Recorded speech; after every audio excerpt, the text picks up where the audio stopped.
Hey you guys, what's up? This is Dark Car Video. Y'all already know how I get.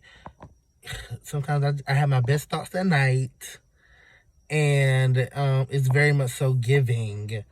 Um, just hear my voice. It's very much so giving podcast. You know what I mean? Um,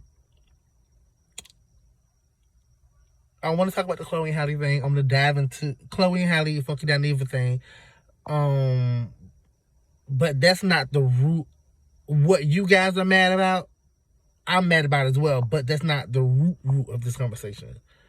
So, as we know, I really should have hopped on this fucking conversation like last week. But I was just very like, I care about numbers and things. I want to be successful with this YouTube shit. But I don't really give a fuck about hopping on conversations or hopping on trends or doing things where motherfuckers do it. Like, that's not my thing. So it's like, it's really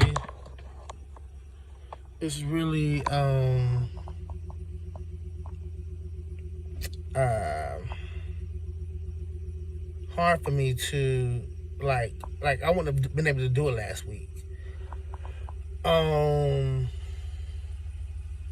What Funky Dineva said about Chloe was fucked up. Point blank in the period, signed, sealed, delivered. Fucked up. It wasn't cool. It wasn't great. It wasn't any of that stuff. It wasn't good. Because how the fuck do you sit up there and you attack somebody's looks? You attack a young woman. Like, it was attack. But I've been saying this and leaving comments under their comments for a very, very long time. They do the same thing with Lizzo. And I'm not justifying anything. I'm saying listen to what I'm saying.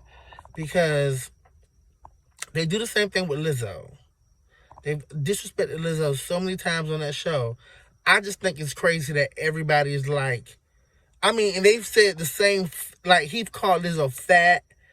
Like, you know what I mean? Like, I would say he said the worst things about Lizzo than he said about Chloe. Right? He coupled that with the fact that she's inauthentic. That's why her music ain't selling. I feel like him being mad in the first place, like everybody else feel, like, okay, girl, where did this come from? Because even if you watch the video of Chloe saying what she said, she didn't really say nothing too harsh. So I don't get why he was like thinking that she was trying to be gangster, because she didn't even like curse in the video. Not saying like a hard curse word. You get what I'm saying? Like something really like disrespectful. But I digress. It was just fucked up. I won't call the roots of the meat and potatoes of this conversation is about what he said to me about her inauthenticness. I don't know what she was thinking, what she's feeling, how she is. I've only met this woman 2 times in my life, and the first time I met this woman is when she was a little girl, and then I met her like 2 years before their last album. Like, I think it was like when it was On the Run with Beyonce and Jay-Z. So it was a lot. Like, I've really seen her grow. I love them from YouTube, of course. I don't know if she's inauthentic because I don't know the girl. She was nice to me. She hugged me. Even when she was a little girl and I met her at the airport. I remember seeing her mom, talking to Halle.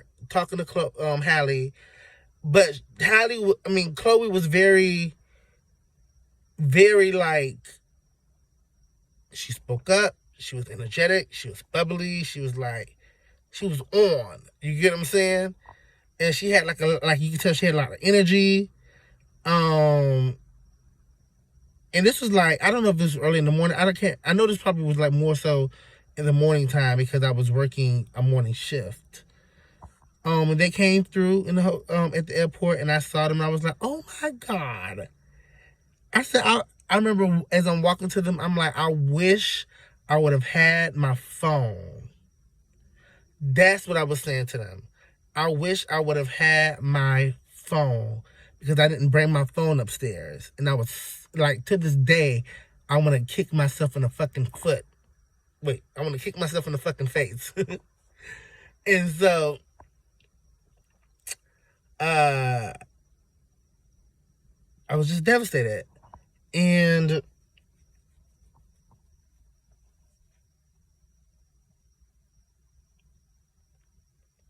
you know, literally 10 years later, from the time I met them when they were little girls, to see her so successful and somebody really like attack her, it was very Wendy Williams 1998. Like, you get what I'm saying? He was really going in, and the tone of his voice and all that other stuff.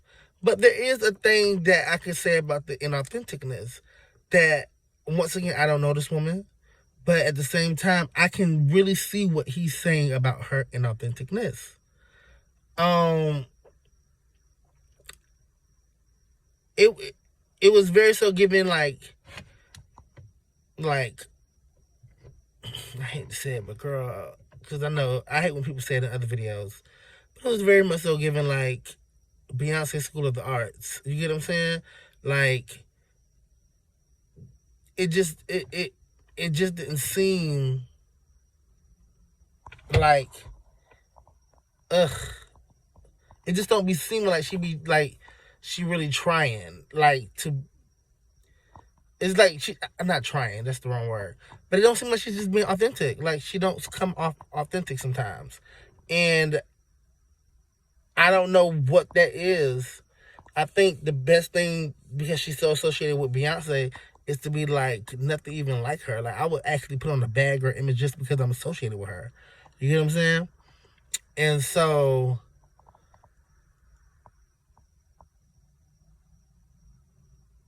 when I see her in interviews, it's very early Beyonce, like, oh, how Beyonce say, well, off stage I'm more reserved, and on stage I'm more like wild and loose. You don't really like get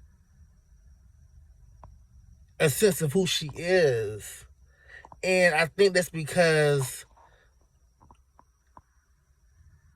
of a lot of the, Instagram stuff, and I think people wasn't really ready for her to grow up and be sexy yet.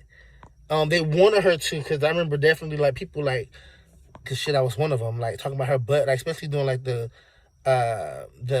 second album era, like, you know what I mean, like, oh, Chloe up next, Chloe up next, Chloe up next. Definitely one of those people. Definitely still believe that. But at the same time, it was just like,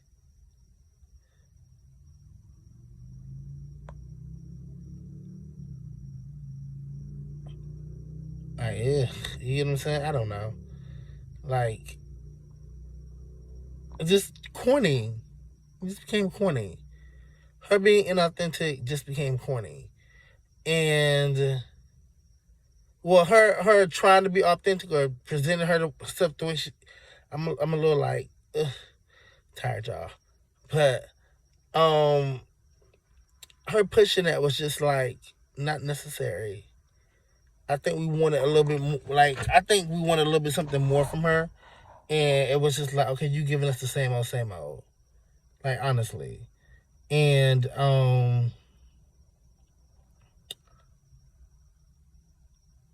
album sales, I felt like the girl should have not come out with an album first. She should have gave us at least like 2 EPs and then an album.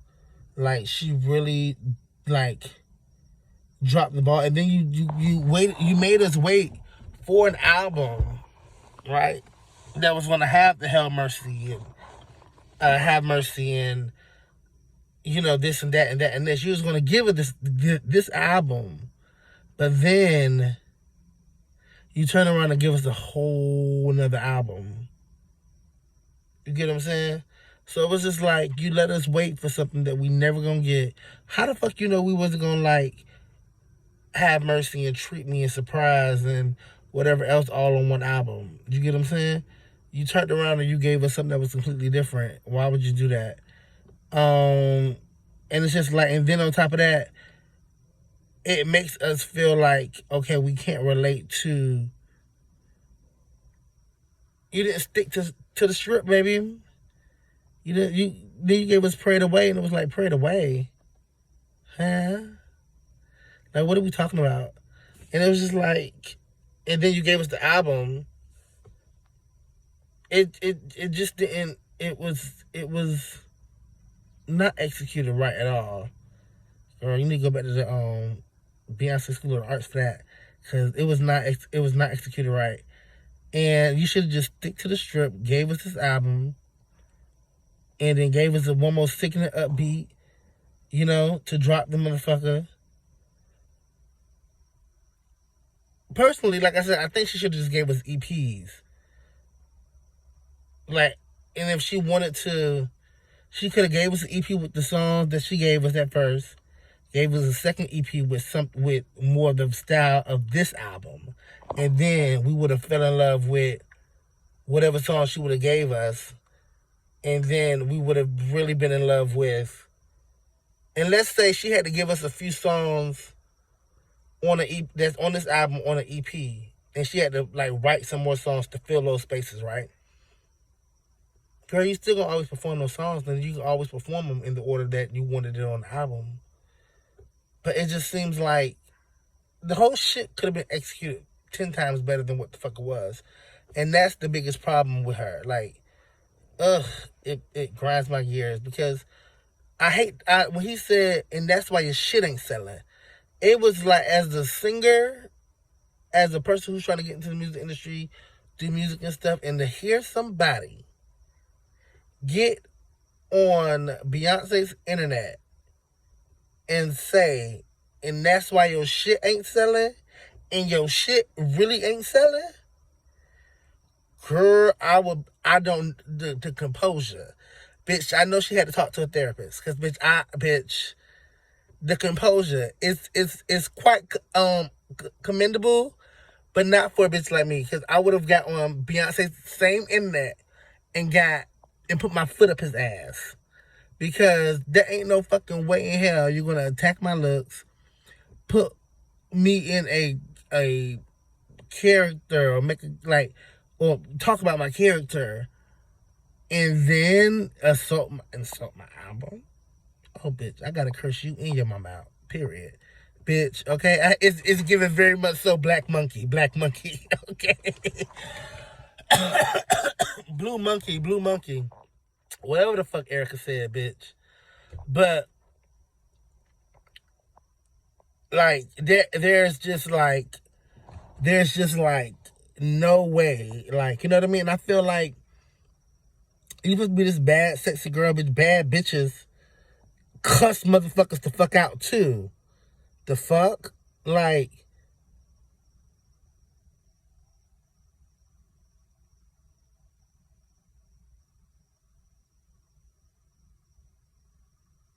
yeah. And so, it's crazy. Baby girl, when you get to the level that you're getting to, the girls are going to regret. Miss Wendy regret. She probably don't regret, but Miss Wendy regrets the fact that she could have had a Beyonce on her talk show, but because you talked so much shit in motherfucking '98, bitch, in 2014, you're not gonna get that. Sorry. Same thing. Always successful Funky Dineva as well. But bitch, just know in 2035, bitch, you're not gonna be able to get a Chloe Bailey on your motherfucking show or on your anything. The girls say Miss Fox Soul, TGIF, they're gonna cut her. Okay?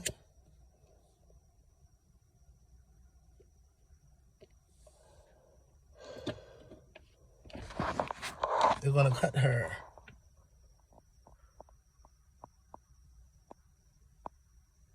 So I hate that for the girls. But he's been disrespectful. Like I said, he's been disrespecting Lizzo so bad. And let's talk about fat phobia, because the shit he said about Lizzo should have got that shit off the motherfucking YouTubes a while ago. And I love Funky. I've met Funky. But what the fuck he's been saying about Lizzo has been disrespectful as fuck. Nobody gives a fuck because nobody cares about big people. Nobody cares about big people, y'all. Fat phobia is real. Nobody cares about fat people. Because what the fuck Funky and Al has been saying about her and her weight and this and that and that and this. Y'all mad because he said up there and called that girl fat-faced.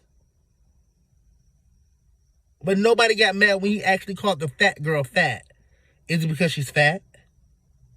So y'all mindset is like, well, he not lying. No, bitch, that's still a person who lives in a world where people don't even recognize how they even treat fat people. To the point where nobody gets upset for disrespectfully calling somebody fat. Derogatorily. I don't know if that's a word, but we're working with it today. But you get what I'm saying? But y'all get mad at a man for calling this girl that's thick pretty. We're not just, even though he called her ugly, but I'm talking about how he said fat face. Y'all get mad at that. But he's literally have disrespected the shit out of Lizzo. Fox Soul never took those down, but took this down. It says a lot about our culture. It says a lot about what people think about fat people. That's why I gotta lose weight, bitch. I have to. Because, bitch, I get it, bitch. Okay? I get the bullshit of the stick. Okay? So, but that's all I got. I don't got no more for y'all. Bye.